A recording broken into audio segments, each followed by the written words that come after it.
بسم اللہ الرحمن الرحیم۔ حضرت موسیٰ علیہ السلام کا جادوگروں سے مقابلہ۔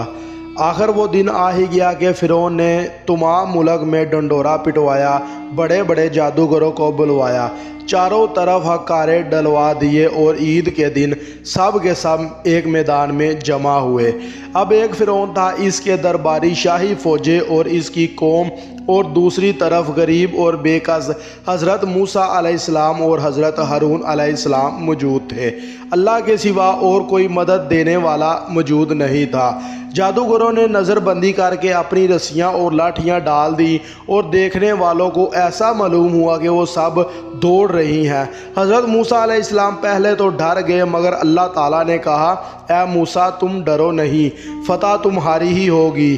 تیرے دائیں ہاتھ میں جو لاٹھی ہے اسے ڈال دو اور ان سب کو نگل جائے گی۔ جو کچھ انہوں نے بنایا ہے یہ صرف جادو ہے، جہاں اللہ کا حکم آ جائے وہاں جادو کا کام نہیں رہتا۔ اب جو انہوں نے اپنی لاٹھی ڈالی تو وہ ایک بڑا سانپ بن کر سب کو نگل گیا۔ جادوگروں نے جو دیکھا تو وہ سب کے سب سجدے میں گر پڑے اور کہا کہ ہم موسیٰ اور ہارون علیہ السلام کے رب پر ایمان لے آئے۔ فرعون کو غصہ آیا اور فرعون غصے میں لال ہو گیا۔ ابھی میں نے حکم نہیں دیا کہ تم سجدے میں گر پڑے ہو؟ جس نے تم کو جادو سکھایا ہے، تم سب نے مل کر یہ شرارت کی ہے میرے ساتھ، تو سب کے ہاتھ اور پاؤں کاٹ ڈالوں گا اور پھر سب کو سولی پر چڑھاؤں گا۔ مگر ان جادوگروں پر دھمکی کا کچھ اثر نہ ہوا۔ انہوں نے کہا، ہمیں کچھ پرواہ نہیں، ہمیں اپنے رب کے پاس جانا ہے اور تو بس اسی زندگی تک چل سکتا ہے۔ جو کچھ تجھے کرنا ہے کر لے، اے ہمارے پالنے والے، ہم تجھ پر ایمان لے آئے ہیں۔ جب ہم پر مصیبتیں آئیں تو ہمیں صبر دینا اور دنیا سے مسلمان ہی اٹھانا۔ فرعون نے ان جادوگروں کو جو مسلمان ہو گئے سولی پر چڑھا دیا اور ان کے ہاتھ اور پیر کٹوا دیے۔ اتنی تکلیفوں کے ہوتے ہوئے بھی وہ ایمان پر قائم رہے۔ اس واقعے کے بعد بھی فرعون کی قوم اللہ تعالیٰ پر ایمان نہیں لائی اور اپنے غرور پر رہی۔ اللہ تعالیٰ مہربان ہے اور بار بار اپنے بندوں کو سیدھی راہ دکھاتا ہے۔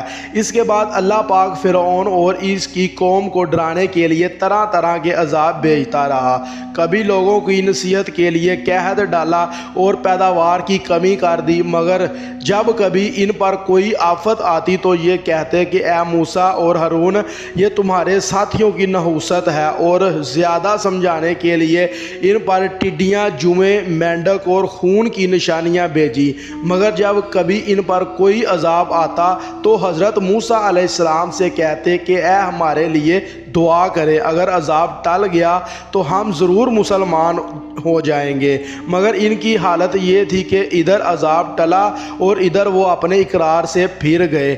جب ان کی حد ہو گئی تو اللہ تعالیٰ کے حکم سے حضرت موسیٰ علیہ السلام اپنی تمام قوم کو لے کر وہاں سے راتوں رات نکل کھڑے ہوئے۔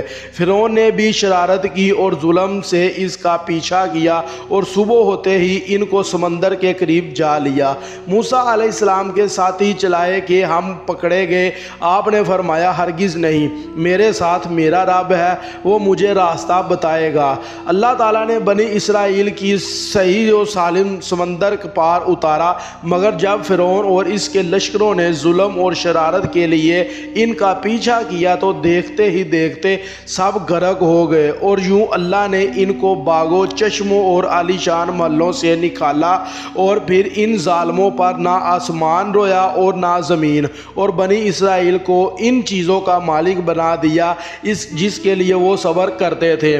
سمندر سے پار ہو کر یہ لوگ مصر کے ریگستانوں میں سفر کر رہے تھے کہ اللہ تعالیٰ نے انہیں دھوپ کی تکلیف سے بچانے کے لیے ان پر برابر سایہ کیا اور ان کے کھانے کے واسطے من سلوا بھیج دیا۔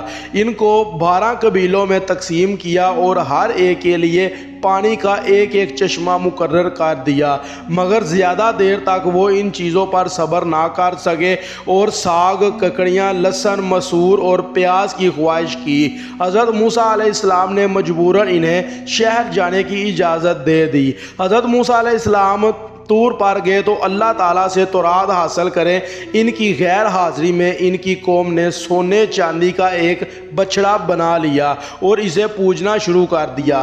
حضرت ہارون علیہ السلام نے انہیں بہت سمجھایا مگر وہ نہ مانے۔ آخر تنگ آ کر وہ چپ ہو گئے کہ کہیں ان میں زیادہ اختلاف نہ ہو جائے۔